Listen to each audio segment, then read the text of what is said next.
oh man, it's always something, isn't it? I don't know who's here or if you're still hanging out with us, but we got locked into the spinning beach ball of death here. And I'm going to have a word with Ecamm about that because that's the second time that's happened to me. I actually had to force quit Ecamm and take it all down and start all over again. So I hope somebody's here watching. Is anybody here watching?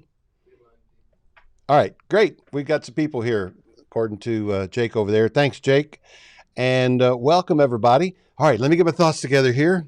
I wanted to start off talking to you today. Give you just a minute here to... a great day to be bored. Yeah, that's cool. Very, very nice. Okay, Chip, I'm going to reassign you at guest number 1. All right, Chip's coming in just a moment, but I wanted to talk to you a little bit about mindset. Before we do the pledge, you know, we always do the pledge to ourselves, really. You've heard it said that if you put your mind to it, you can do anything. And one of the favorite little stories is the train that, you know, I think I can, I thought I could. You know what? All of that is wishful thinking and it's hogwash. I know. I may be hurting your feelings, but would you rather I puff you up with magical thinking, or would you rather I motivate you with the real truth? The real truth is you've got limitations. So do I. But the astounding thing is our limitations, our ceiling is a lot higher than we think it is. That's the thing I want you to take away. You can't do everything. You can't use your brain power to stop a volcano from erupting. You can't use your wishful thinking and jump off of some high place and suddenly fly. You can't do everything. In the same way, you may not be able to achieve certain levels of business or expertise or knowledge or whatever, leadership or, you know, YouTube popularity or whatever. But I am here to tell you that your limit is higher than you think it is. And I'm not just talking about your physical limits. Yes, you can probably identify with the weight room thing. You know, you get in the weight room, you push real hard, then you push a little harder and you're exhausted, but then it gets a little easier. Your muscles grow, you get stronger and you get a little bit bigger and then it can build on itself. I think you can do that with your brain as well. And I think you can do that with your spirit, with your emotions. I believe that you can push yourself in every way and get a little bit better. When you push yourself, and you all know this physically, when you push yourself, it can be difficult. It can be a little painful. It can be tiring. I still read 2 books every week, almost every week. And there are some weeks I don't feel like it. You know what I do then? I read them anyway, because I'm pushing my brain. I believe that you can push your brain and not only increase what you know, but increase your capacity to learn. And I want you to keep that in mind as I play the pledge here in just a minute. At the very end, it says, I will give my all and then a little bit more so that then my all will be more. All right? Hands on your heart. Stand up if you need to. Pledge to ourselves.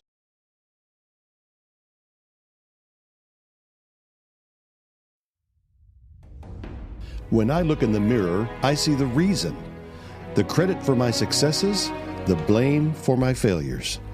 I cannot make it without my team, and I tell them often. But when they succeed, it's because I chose well and I led well. When they fail, it's because I did not choose or lead well. I am the reason.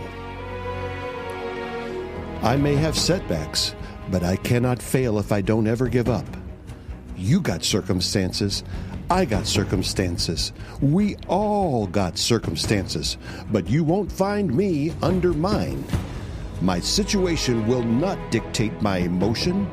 My circumstances will not control my results. External forces will not take away my power to choose. I cannot change the world, but I can change me and the way I relate to it. So I charge on. I am the reason. I have a massive vision, which creates massive pressure, leading to massive action, which is the only chance I have to achieve massive results. The world doesn't owe me success. God doesn't owe me success. No one is going to work for my success. Therefore, no one will work harder for their success than I will for mine. I will give my all and then a bit more. So tomorrow, my all will be more.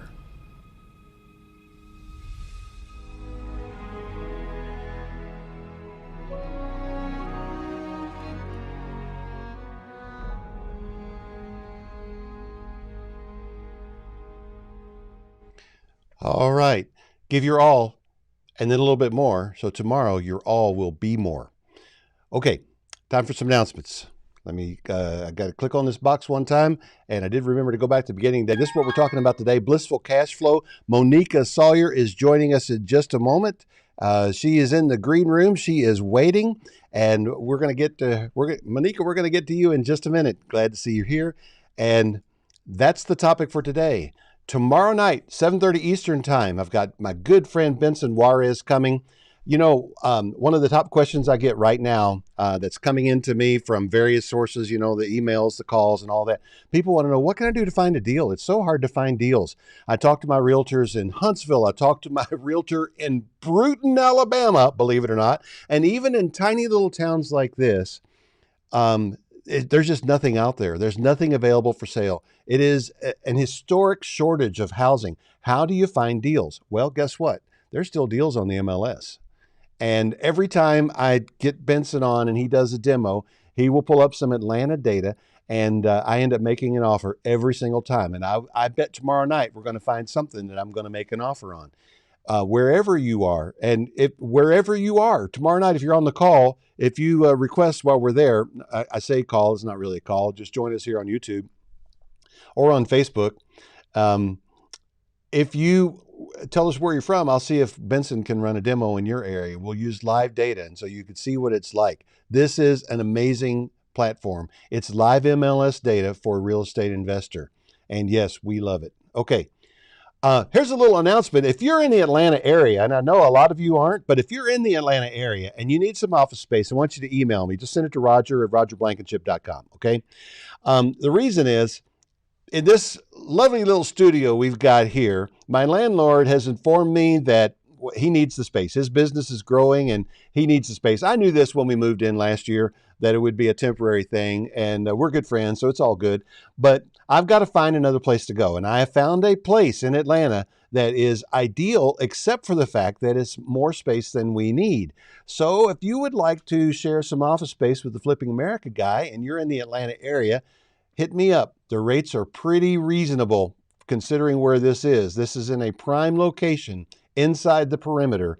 And those of you in Atlanta will know that I'm probably talking about Buckhead, and I am. So if you want to do that, just email me and let's talk. This is just a lark too. I've got some other spaces that work just fine, but this is a little further drive for me, and I would rather have this space if I could find some people to partner up with. All right, so there's that. Okay, next announcement. There we go. Is it going? Okay, yeah, this is Flipping America, and it is several things, and I've got a little lag here. I hope you all are seeing it okay. It is a coast-to-coast broadcast that airs on AM/FM stations 3 times a week, and then we turn it into a podcast, and that's why the podcast is always exactly 60 minutes long.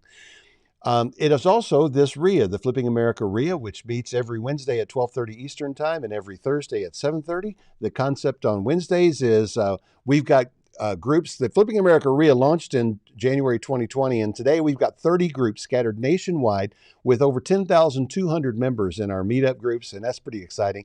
And when the pandemic is over and people can get back to meeting in person, our hope and our dream is people will be gathering together for lunch, at least in the Eastern and Central time zone. In Pacific time zones, this may be like a brunch meeting for you, a Wednesday brunch.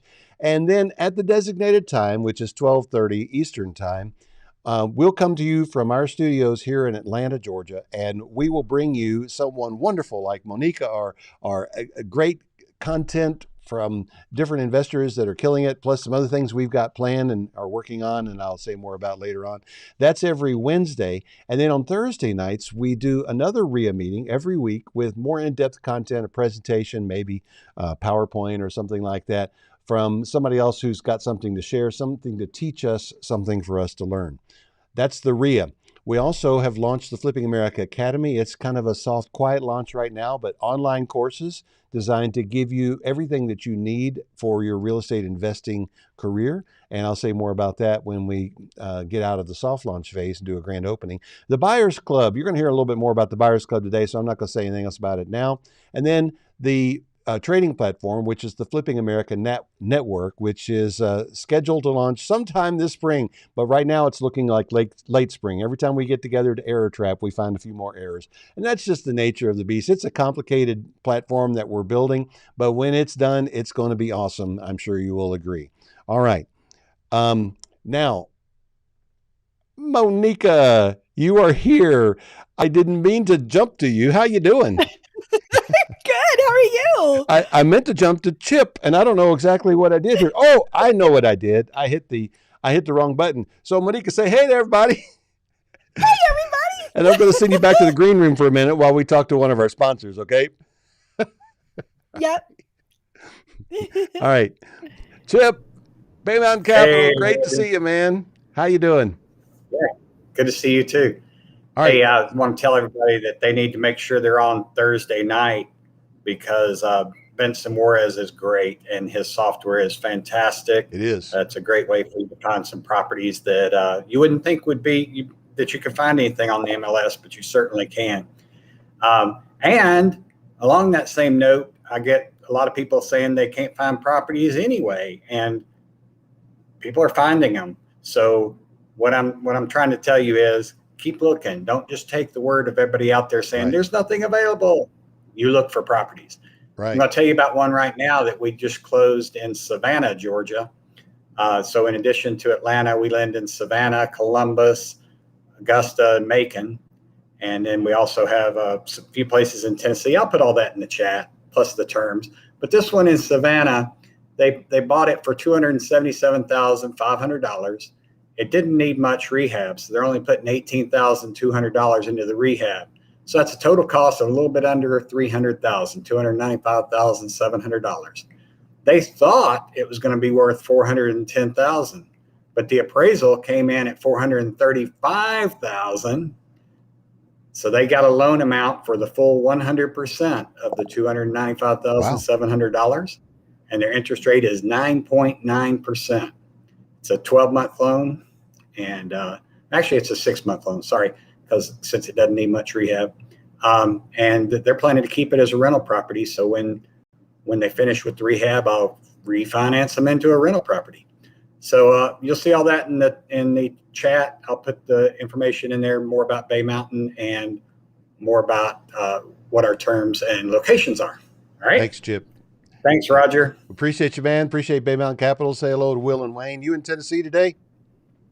I am in Knoxville, Tennessee, and I'm going to be with Will next week down in Miami. Okay. Launching Florida? Not quite yet. Soon, though. We're actually changing to do Jacksonville in about 6 weeks. All right. That's good. So flipping Jacksonville, here we come. Yeah. That's right. All right, man. All right. Thanks. Talk to you soon. See you later. All right. Appreciate you. All right. Now, Monika, you've got some fans here that have been saying hello to you. Gloria Cantu. Yeah. All right. How are you out there? Can you hear me? I am doing, yeah. Can you hear me? Yes, I can now. Okay, there's a little bit of a video delay, so I hope this works. But Yeah. hello, I'm doing great out here in California. Yeah. All right. What's your weather like today? Okay, if I say that, I'm afraid people will hate me. It's like 70 degrees, perfect, sunny. There are palm trees outside my window, blue skies. Just got back from a gorgeous walk. I love living in California. Okay. Well, guess what? It's about 72 degrees and low humidity and beautiful here in Atlanta, Georgia today. Yay! Yeah. That's awesome. Well, I tell love the people springtime. Atlanta has 6 months of the best weather on earth. 3 months in the spring, 3 months in the fall. Summer's a little not pleasant, but all right. Anyway. All right. Great to see you. Okay. You too. So, and hello, ladies, by the way. Oh, yeah. Hello, all of Monika's ladies. All right. So, all right, that's a good segue. Tell us about Blissful Investor, your podcast. Oh, yeah. So actually, the podcast is called Real Estate Investing for Women. Oh, I thought it was called So Blissful Investor. I've been saying that for weeks. yeah, well, Blissful Investor is my website. So it's Oh, blissfulinvestor.com. So if you go there, you'll find the podcast also. But what I like to say about the podcast is that even though it's for women, or it says it's for women and their allies. So guys, you're welcome too. well, thank you, because I have listened a few times and I still didn't know what the name of it was. But I'm not sure how to feel about that. that's a detail, you know. I want the content. I'm not focused on the title. All right. Anyway, so now I will share with everybody, because it's been a while since you've actually been on any of my shows or anything like this. But a couple of years ago, I managed to get Flipping America ranked in the top 150 podcasts on Apple, and I was so proud of myself. But then what I decided to do, because there are, in the business category, there are 500,000 business podcasts on Apple, and so it's pretty cool to be in the top 150. But what I did that day is I started looking for all of the podcasts that were above me that were real estate related, and I found this Moneeka Sawyer podcast. And what I did was I reached out to all of those people and said, would you be on my podcast, and let me be on yours, and basically trying to just get myself around people who really have it going on and are steps ahead of me in this whole thing. And Monika said yes, and we've been friends ever since, and it's been great. So did you know It's been amazing. that's how I found you? Had you heard me say that before? Yeah, you actually told me that last time. And what I love about your strategy around that is that um, each of us that are up there, right? Each of us that are good at what we do, and I hope that doesn't sound like a brag, but this is for you guys too. If you're good at what you do, hang out with other people that are really good at it, because then you learn from one another. I feel like I've learned so much from you too, Roger. So I'm so glad you made that connection. Well, um, and Monika and I were talking a couple weeks ago too about, we were actually doing a little pre-gaming for this conversation today. And I went back through my Evernote file and saw from the very first conversation I ever had with you, all of the notes that I took. And it was eye-opening, because I'd forgotten some of those things and how much I learned. And I sent that note to Monika. We had a good laugh about that. But anyway, It was that's pretty great. amazing. He captured my entire business in I don't know, like one page on Evernote. You are like magic. So that's one of the things I learned. Like, good note taking is so important, you know? Well, touch typing is a good skill to have. And Yeah. uh, I'm a dude, so I'm not much of a multitasker, but I can type almost as fast as you can talk. Not like court stenographer, but I can get most of what you say, and definitely the salient points. And I can be looking right at you and still be typing away. I can fix the typos and stuff later on if I see them. All right, so you've got the real estate investing for women podcast. I got it right. Maybe I'll get it right from now on, at least for the next 30 minutes. But before that, you have been quite successful as a real estate investor, and I don't know if you get a chance to tell this very much on your own show. So tell everyone on my show how you got to where you are as a real estate investor, because I love it. Yeah. Okay, cool. Well, so actually, my story in real estate starts before I was born. my par- my parents came to this country as immigrants and newlyweds with an arranged marriage, so they didn't even know each other really very well. They came to this country with $200 in their pocket, and my dad had heard that the golden ticket to wealth in the United States was to buy real estate. So after they were married a couple years, I was born, yay! And with their hearts filled as parents are with hope and excitement and joy, they decided that they were going to start investing in real estate because they wanted to give me a better life than they could have had in India. So they started investing when I was about 3 years old. They had saved all their nickels and dimes and they started investing. And so through my whole life, I saw my parents investing in real estate. So they were not agents. Let's be clear. They were not agents. They were not mortgage brokers. My dad was an engineer. My mom was a doctor, but they invested on the side. This was their little side hustle before side hustling was a thing. And so fast forward 15 years, and they actually paid for my full college education through real estate. They did the same for my sisters. And then but the thing is that I had also seen all the stress. Like, I know those of you that are listening right now have heard the stories, right? Like, there's toilets, termites, tenants, mortgages, there's all those things, right? And I saw my dad stress about all of those things. So at a very young age, I decided, no, thank you. Money's not worth it. I don't want to be in real estate, right? And so I had totally written that off. Well, when I graduated from college, it was during a recession. I had a really hard time getting a job and I was really stressed out. I was stressed out about money.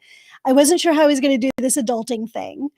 And so one day I was sitting with my dad over dinner and he said something to me that evening over the kitchen table that completely changed my life.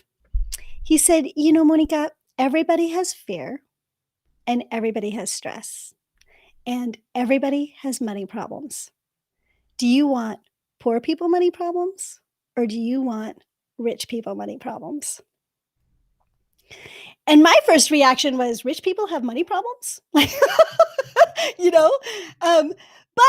I realized that, okay, if I was gonna have money problems anyways, it might as well be rich people money problems. Yeah. And that's when I decided I was gonna start investing in real estate because that's what I knew. Right? So that's how I started. It was not an easy path to get to blissful investing, which was my strategy. And this is something I want everybody to kind of hear, is that from my perspective, real estate is a long game. I know that you do flipping and stuff like that. I do things a little bit differently, but for me, it's a long game. And so it's going to be in your life for a very long time. Well, I decided that it was going to be in my life for a very long time. It was not going to be the level of stress that my dad had. I wanted it to be what I call blissful, which means that it really supports the joy in my life through the whole process. So I started to streamline and create a business that was based on that foundation of creating bliss through my business. It took time. Didn't happen immediately, but that's kind of how I started, is with that in mind. And that's how I built my business. And now I invest in executive homes. I have very few doors, but I love what I'm doing because it does support the lifestyle that I want. Yeah. And I think that when you rent to those people, you probably decrease your stress and increase your bliss. Exactly. Yeah. And I didn't start there, right? But now that's where I headed, and that's where I am now. Okay. So executive rentals, yeah, and we've talked about that, and I respect and admire that, and that's such a great idea. I think probably the biggest barrier to entry for a lot of people is having the money to buy that first one, right? Mm-hmm. Mm-hmm. Yeah. So, but can I just address that really quickly on how to do that? Yeah. So it's you. We're talking about whatever you want. So the thing is that the barrier to entry seems to be getting the first one, right? But I don't know, actually, Roger, we haven't talked about this, so I'll be interested to hear your feedback on this. All right. I put 3%, 5% down on my primary residence. That was my first move. If I was going to be paying somebody's mortgage, I wanted it to be mine. I'm in an appreciation market. So within 4 years, I had enough equity that I could then buy my next primary residence and move out of this one. And then within another 4 years, I had enough equity in that home to buy 4 more houses. So actually, it didn't take a lot. It took 5% of a primary residence to get me started.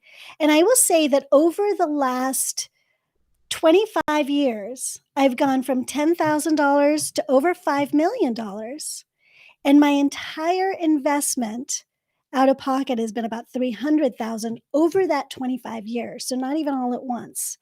So you can see that if I like to keep real estate money in real estate, you can see that if you give yourself the time to be right, you can take it kind of slowly and get in and build a business that you love. Now, not everybody wants to go that slowly, but for me, it was all about kind of keeping it low stress. So that's what I chose. I will say that if I had focused a little bit more, I probably would have built it a lot faster, right? Like the second I had enough equity, bought another place, right? I didn't do that, but still, it was able to retire me in 15 years. So, Well, yeah, I think my reaction is perfect if you're young. yes, absolutely. I was Or even already, if you're middle aged. yeah, I was already uh, kind of old when I started in real estate, and I haven't gotten younger in the 20 years since. Really? No, no. I tried to find Benjamin Button's email address to figure out what it was he was taking, but I haven't found that thing that makes you younger yet. So uh, you may not have that much time if you're old, but you know what I did because I was middle aged when I started in real estate was flip 3 houses, don't spend all your money, you know, take 10% and give it to charity, to set aside half of what's left for taxes, and then live on about 10% of the rest while you dump money after 3 flips, buy a rental house. Now, in my Yes. unsophisticated, before I learned all the math and all the ROE formulas and all that stuff, um, it seemed to me like the only way single family rental properties ever truly cash flowed is if they were paid for and if you got somebody in there for a long time. So I didn't want to have any debt on rental houses. I had some debt on rental houses, and that came back to haunt me a little later on. But the ones that were paid for did not. How about that? So Interesting. but you know, I've got a little bit more sophistication about that whole approach now, and I would say some different things. But generally speaking, flip 3, buy 1 rental. That's kind of a good rule for people who are getting started a little bit later, if you don't mind fixing houses. But it's not for everybody. And even though my show is called Flipping America, and everything is branded Flipping America around here, even behind me, I have to get the camera over there, but.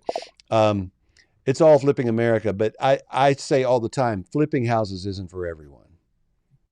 It's I just absolutely not. agree with that. Yeah, Yeah. it's just not. I always say that there's a million ways to make $1 million in real estate. Oh, I would say there's 1,000, but I'm not as prone to hyperbole as you are. Okay.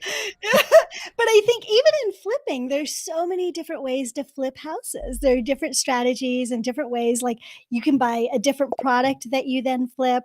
So there's a lot of different ways even to do flipping. So the thing is to look at what your end goal is. Look at your time frame. This is what I tell people. Look at your resources, right? How much? What is your time frame? How much time per week can you dedicate to it?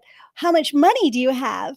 Right. And what is your actual goal? And what is your risk aversion? That's a big one too, Yeah. right? Especially if you want it to be blissful, is you want to make sure that you're not causing yourself so much stress that you're not sleeping at night, right? And I know, Roger, that's a big deal for you too.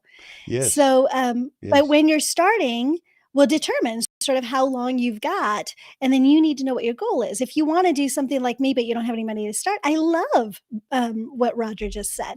You can start by dedicating a lot of time to build up the initial cash, and then you move into a different strategy that feels a little better to you. Keep it blissful always, though. Always remember that even if you're flipping and you're dealing with stress, you're making this choice. The choice is yours, and you can choose to be happy about it. That is awesome.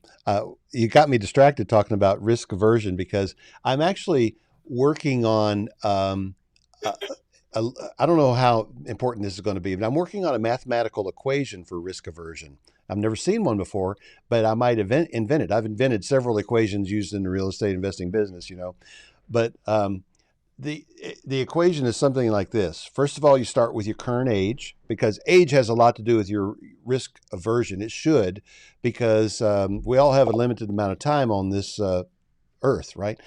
So take your current age and then think about, and a little bit about actuarial tables. How long do you expect to live based on your family genetics and your own lifestyle? How much have you poisoned yourself over the years? And so that tells you how much time you've got to recover if you lose it.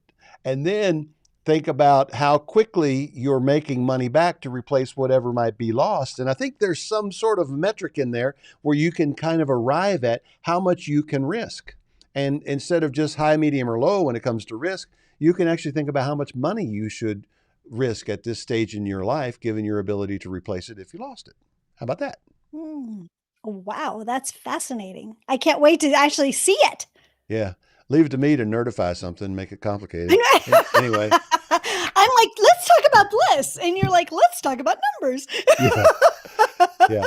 Oh, well, I when I can see it in with mathematical precision, I'm in my bliss place. Yes, I love that. And that's such a good point is that bliss looks different for every single person. So, and this is an important thing for us to look at when we're looking at a strategy is bliss to me means very little time and very little stress. But I know other investors that would just go crazy having nothing to do and doing what I'm doing, right? So you need to define what bliss is for Yeah. you before you set that goal. I think I might end up being a little impatient Right. I think because, you're not alone. well, my normal method of thinking is, how can I do this faster, bigger, stronger, more efficient? And I'm always tweaking, I'm always Mhm. adjusting things. That's why we're doing this call live instead of through a Zoom call, because we're always, trying to see, push something in hopes that we get better. All right. Yeah. So, everybody, a couple of weeks ago when we were doing the pregame conversation about this, I asked Monika what was really in her heart to talk about, and tell everybody what you said. I really wanna talk about the Bohr strategy that we've been partnering on. Okay. And and the reason that I wanna talk about this, and Candace, who's watching us, will relate to this also because she mentioned something to me also recently, is that with the Bohr strategy, you're really helping people that never thought they could get a home to get a home. Yeah. And part of my bliss is really giving back. I've been so lucky, so fortunate. I have so much and I really want to give back. And so it's an opportunity for me to make good money. And while I'm doing that, do really, really good things out there in the world. So I'm super excited about the Bohr strategy. Well, as much as I really kind of dig mathematical precision and high rates of return and the calculations, everybody that knows me knows that I'm just a big sentimental softie, and I have a big Mhm. heart, and it is in my heart to help. In fact, really, the Flipping America RIA started out of my heart to help, not because we're going to make a lot of money from it. If I was interested in making a lot of money, I probably wouldn't be doing the Flipping America RIA. Um, so I am there. I'm there with you. And I don't know, you've probably heard some of the stories that have come out of this, but I have a young couple in Jackson, Michigan. Do you have a story you're going to share? You got one? No, I really want to hear yours because I love your Okay. stories. All right. This young couple in Jackson, Michigan, fine young couple, no education beyond high school, but they love each other and they're together. And he learned a trade. He learned how to finish sheetrock. And he is not a subcontractor. He works for a subcontractor, okay, who then Interesting. is hired out to various contractors. And all he does is sling sheetrock mud all day long. And he's good at it. Now, he can do other things too. He's pretty handy. And when he has work, he makes good money. When he doesn't have work, he doesn't make any money. And so it's kind of up to his subcontractor boss. He's a young guy. He's pretty handy. He gets flush with cash and then he doesn't have any. But he also seems to be pretty smart. Now, this house in Jackson, Michigan was one of the worst I've bought. And Mm. I think I don't want to get too gross here, but I do need to let you know this challenge that we were facing with this. From the photos, when I bought it from the auction house, it looked okay. Then I found out in the process of getting ready for the closing that there was some code violation orders from the city. And I called the city to find out. And as soon as I gave them the address, she said, "Oh, you the one buying that house?" I said, "Wait, is this your particular assignment or does everybody in the city office know about it?" She said, "Oh, honey, everybody knows about that house." I thought, oh, Oh great, here it dear. You comes. never want to hear that. Yeah. Yep. And uh, anyway, um, so she went on to tell me, really is a sad story, but the little old lady that lived there died in the house with no relatives or anybody checking on her. And she was dead for at least 3 weeks before the neighbors started Oh, noticing the smell coming from the house. And so they called the authorities and they went out there, and she had been dead, they figured 3 weeks to a month. But during that oh, time, all 9 of her cats inside the house had starved to death. And so you can imagine it was a terrible scene inside that house. And of course, the city authorities carried the poor dead lady's body out, and but then it was up to the lender to go through the foreclosure process, which in Michigan takes quite some time for a foreclosure to happen and then the right of redemption to expire before they could make a move to sell the house.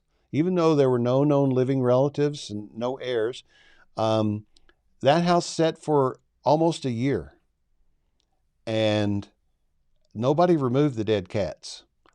oh So, my goodness. yeah. So then the bank went in and once they had control of it, when the right, I guess when the right of redemption period was over, they did go in and they cleaned it up, but there were soft spots in the floor through the whole house, and there were soft spots on the front porch and the back porch from just lack of maintenance and lack of attention. And one of the things, one of my little things that I say is the two biggest enemies of any structure are number one, water, and number two, vacancy. If it sits Yep. vacant for a period of time, things are just going to deteriorate rapidly. And Hmm. so the house was in really bad shape inside. And when I got that word, I thought, oh, me, what are we doing? So, um, but part of my deal is with these Boer houses. Once I put them under contract, because I'm in the VIP thing, I have to close. And I tried to mention this to the powers that be to get out of it, but they wouldn't let me out of it. I have to close. So I thought, oh well, this may be one of those properties where I just end up eating it. But this young couple came along and they wanted it. They went inside, and the young man said, I can fix everything that's wrong in here, and we want this house. So I made them a deal, and they are paying me $600 a month for 8 years. And the way they pay me is when he goes out on a job and makes pretty good money, he only has cash. They don't even have a bank account. They don't have any credit. They've never borrowed any money for anything. I don't know what their deal is about banking because the truth is I've never spoken to him. Helen is the point of contact. But they don't have a bank account. They don't have any credit. But now they have a house and he is fixing it up. And every time he gets paid, he will send me 2 or 3 months of payments in advance. And he sends them cash through Western Union. And Helen, because Helen is a friend and my wife likes to see her puppy dogs. She'll go get the money and come over and we'll sit and visit, and Dinah will pet the puppies, and Helen and I will talk about our other businesses we have together. But anyway, so this actually is a pretty cool story. A house that needed some love and a young couple that needed a house. And we've got lots of stories Yeah. like that. Lots of stories in the Yeah. club. I actually Um, want to tell about my very first Boer property, sure. where I bought it, and the reason that I want to tell this story is manyfold. First of all, just understand that we're dealing with auction homes, so there are complications in purchasing the home. Things can be slower than we expect. Things don't always work out as we expect, right? But you're getting these homes at really, really good prices, and you're creating opportunity for people in the community so that you can serve them. So in this particular case, we were supposed to close in a month and it got pushed back, got pushed back. It finally took about 4 months before the thing closed. And then I closed in November, which is right around the holidays. Awesome. Which, like anybody who knows, people don't move during the holidays, right? So then I held it for another like 3 months before it sold. So just the holding period for me was 7 months. And like Roger says, the longer you hold it, the more problems happen. Well, this one, and there wasn't a lot of problems, but this one was in Pennsylvania. It got really, really cold. So several of the pipes burst. Then we had a water problem, right? So things happened. Yeah. But here's I what remember that. ended up. Yeah, then here's what ended up happening. A woman went in there. She had a boyfriend and she had a couple of kids. And she just thought she was never going to be able to own a home. Well, I'm all about supporting women, right? She showed me her monthly paycheck. She could easily afford the payment on this home, but she was scared about all of these pipes because when she walked in there was water. Now, here's the thing is I didn't actually know there was a water problem there. Neither did I. So, yeah, so she backs out. We signed the contract, everything. She's like, "Oh, she actually moved in. That's how she found the water problems because they turned on the water." Right, when they turned the She water on. mo Yeah, so she moves in, she freaks out and leaves. And I was like, "Ugh, here we go," right? My very first property. Well, within another 2 weeks, Helen finds me somebody else. There's another couple with another young child. They move in there, fix all the water. I didn't have to do anything. I actually offered, to fix the water because I feel like water problems are a big thing. Mhm. So I was gonna fix and they were like, "Nope, just lower the price a little bit." So I went from 575 to 550. They took care of it. They moved in and they're just happy as can be. And now they've got this home for their kids. So, you have to be patient, but understand there's a couple of things that are really cool about this. We're getting houses at a really good price. We're serving the community, and we also get really amazing cash flow. But any strategy that you take on is going to have its learning curve and going to have its challenges. Whether Mhm. you're flipping, whether you're holding executive homes for long periods of time, whether you're doing the BOR strategy, whether you're wholesaling, there's always challenges. And this one, the big challenge is because I've got a team that handles everything, right? I'm not actually making any of the phone calls. I'm not actually dealing with any of the problems. But my big challenge is to be very patient. And that's a challenge I'm okay with, right? Yeah, So, you are pretty patient because well, you've demonstrated that throughout your career, and this requires a different kind of patience for me, and really the whole process with this, I've done over 1,000 flips now. Can you believe that? And I've bought almost 1,000 rental properties, single family homes for myself and for other people over the years. Um, and this is way different. It's still a house on a piece of ground, but that's about the only similarity because I've never mhm, bought them with this exit strategy in mind. And um, I buy stuff this way that I wouldn't buy otherwise if it wasn't for mhm. this exit strategy. The ability of people locally to fix them up. Now, what I want to do here, Monika, and this is my fault, I should have asked you earlier, um, but you have a link for people to join the club, and I want to go ahead and put that in here. If you'll tell me what it is, I will type it right now. I will type while we're talking. What is it? Blissfulinvestor.com/BOR, BOR. All right. And I'm going to, And there you go.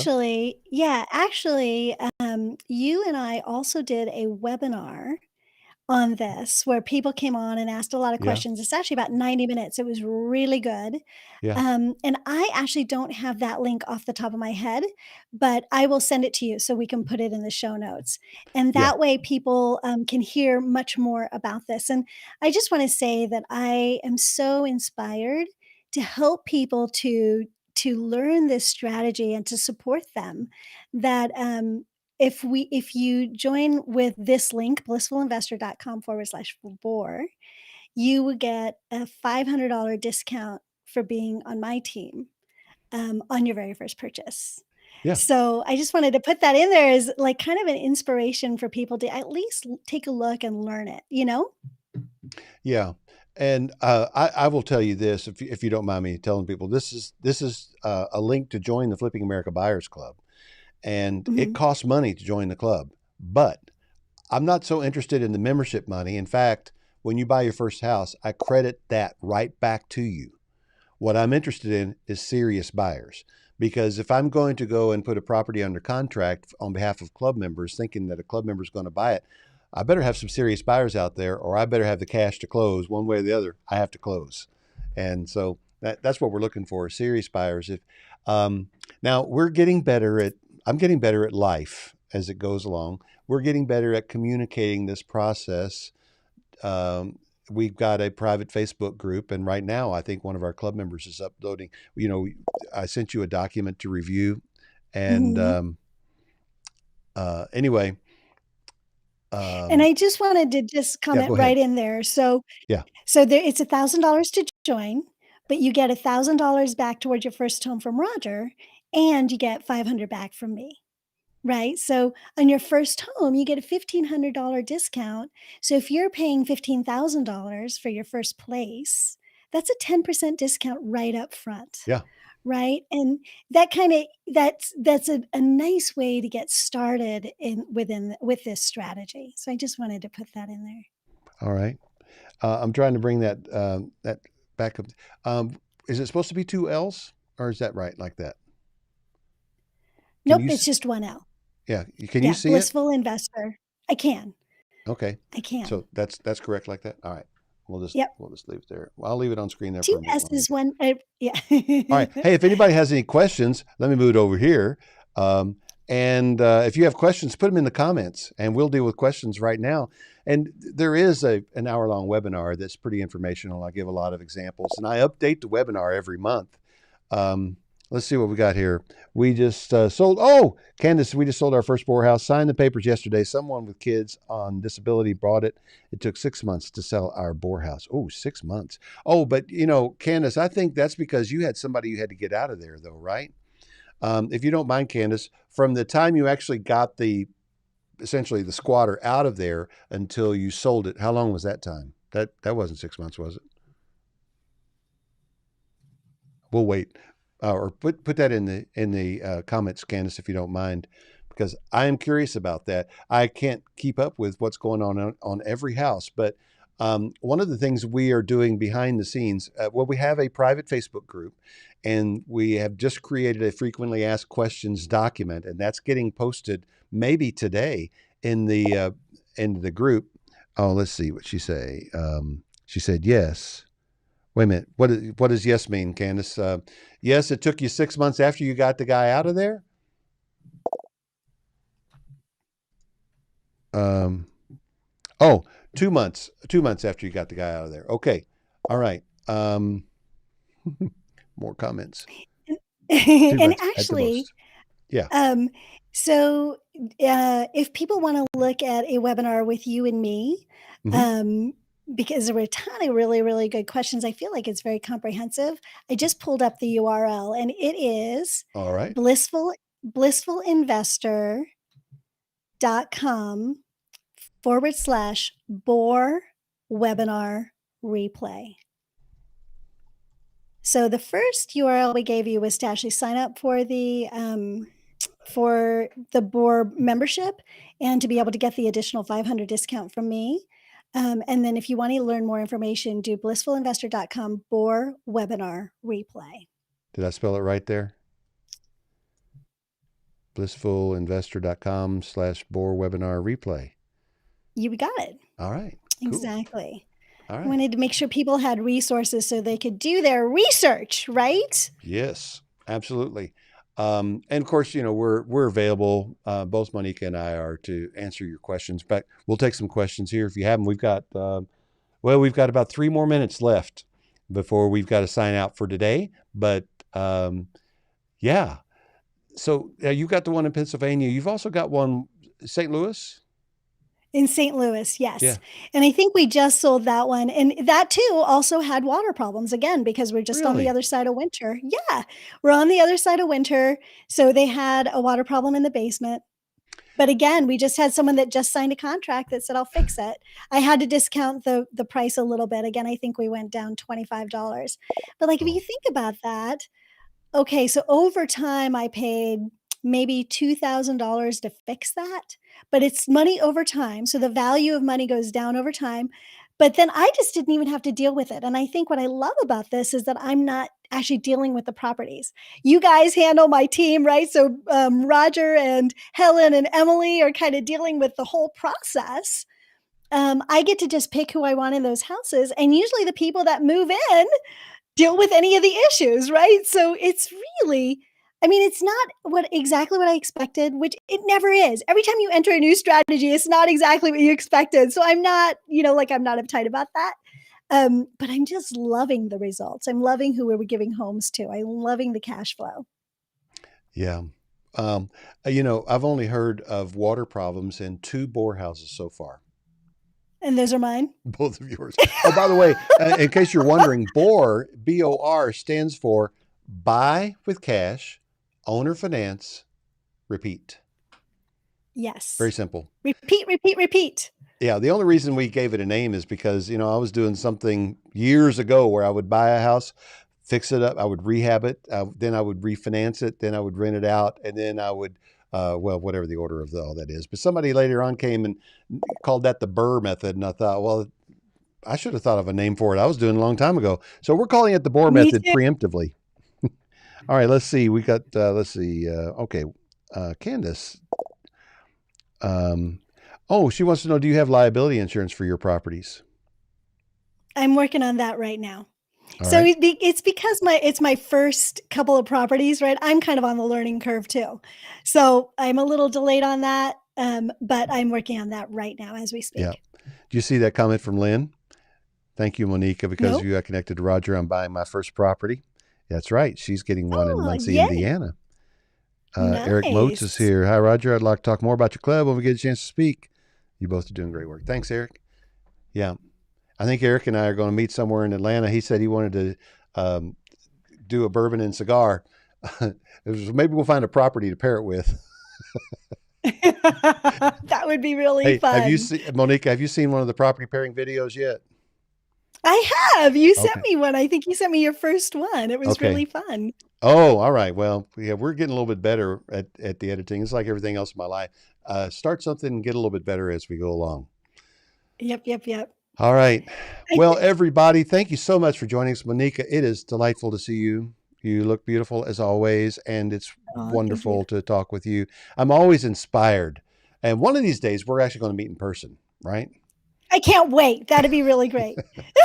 Whenever the coronavirus is over, I guess, or enough people get vaccinated or whatever.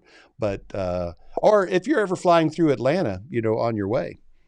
On your way to somewhere. Anyway. I'll let you know for sure. Right. Parting words. Inspire us, Monika. Inspire the troops. Get them fired up. Ready? Go. You got it. So, goals without action are just dreams. So get out there, take action, and create the life your heart deeply desires. That is a great word. And with that, folks, we are going to sign off today. We'll be back tomorrow night at 7:30, and then here every week at 12:30 and every Thursday at 7:30. So we'll see you.